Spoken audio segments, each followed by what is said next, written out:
For years, we've wondered what replaces the big diesel. That effortless torque, the way it just carries you up along a road, we all loved that. We all thought the answer was just a better diesel. It is not. The answer, I'm now convinced, is this: an electric SUV. And the Tata Sierra EV might be the strongest version of that answer yet. I should tell you where this conviction comes from. A few days ago, I drove the Harrier EV to Alibaug and back, and on those narrow, winding roads, that car was a hoot. Brilliant ride and a wave of torque that sweeps you along every time you so much as caress the throttle. That is exactly what the big diesels used to give you, except cleaner, quieter, and more immediate. Now Tata has put that same powertrain in a car that is smaller and lighter, this one, and I have just spent a day with it on the road and off it.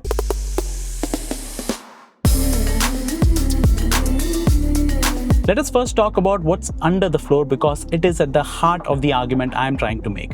This borrows the Harrier EV's hardware, those 63 kWh and 75 kWh battery options. The larger one also gets all-wheel drive. And both the motors put together produce over 500 Nm of torque. 0 to 100 is dispatched in under 6 seconds. It is the only car in the segment with all-wheel drive. Sure, the numbers are great, but they're not the story here. The delivery is. And today I got to test that delivery somewhere that tells you more about a powertrain than any highway can: an off-road track.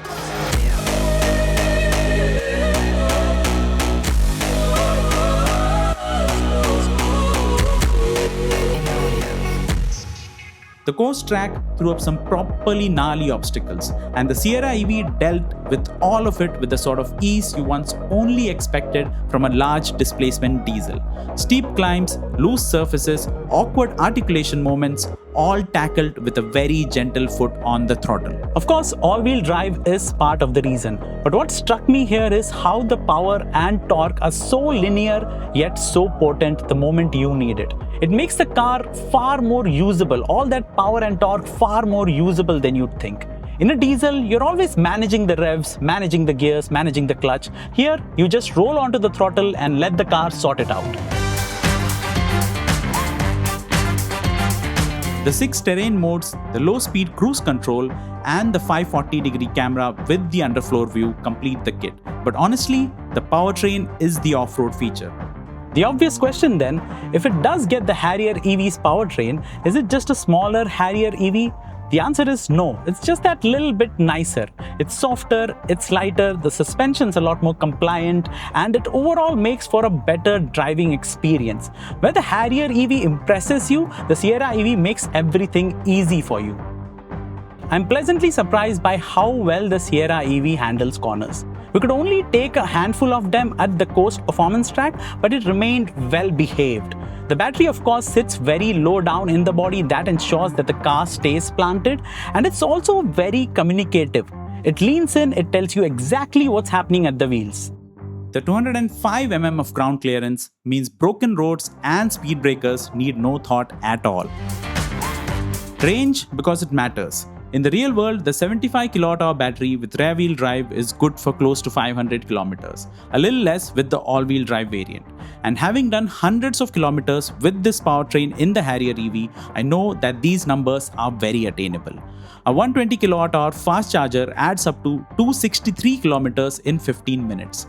And then there's Tata's lifetime battery warranty.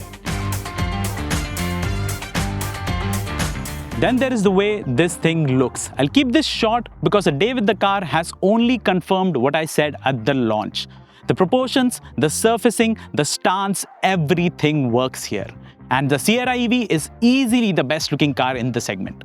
The EV changes are minor: a cleaner nose, a different bumper with more gloss black, and some badging.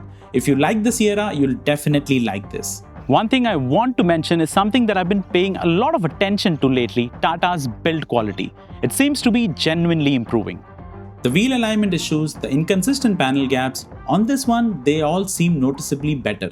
Credit where it is due. Now I just hope the after-sales service can catch up with the engineering, because that is half of the ownership story Tata still has to fix.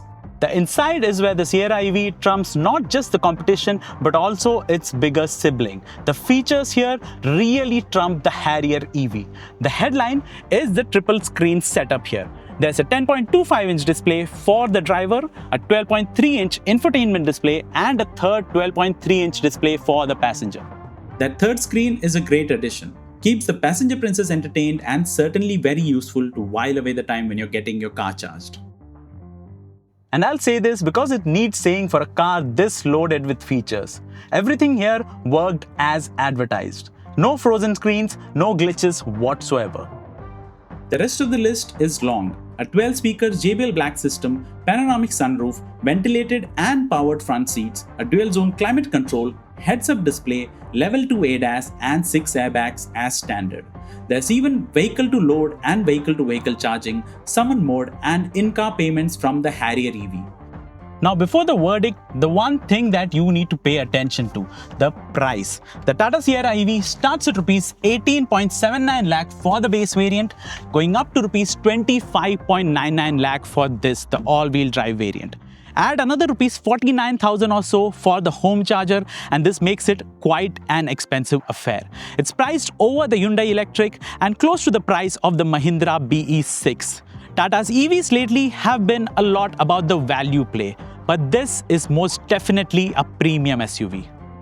So Tata has taken one of the best powertrains in the country and put it in a car that's smaller, lighter and better equipped. It genuinely feels nice to drive, tackles corners like it has no right to, and took on an off-road track like it was nothing.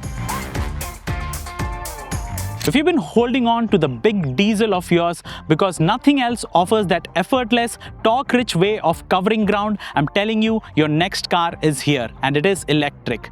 I just hope the charging infrastructure grows to support these cars because the machines are certainly ready.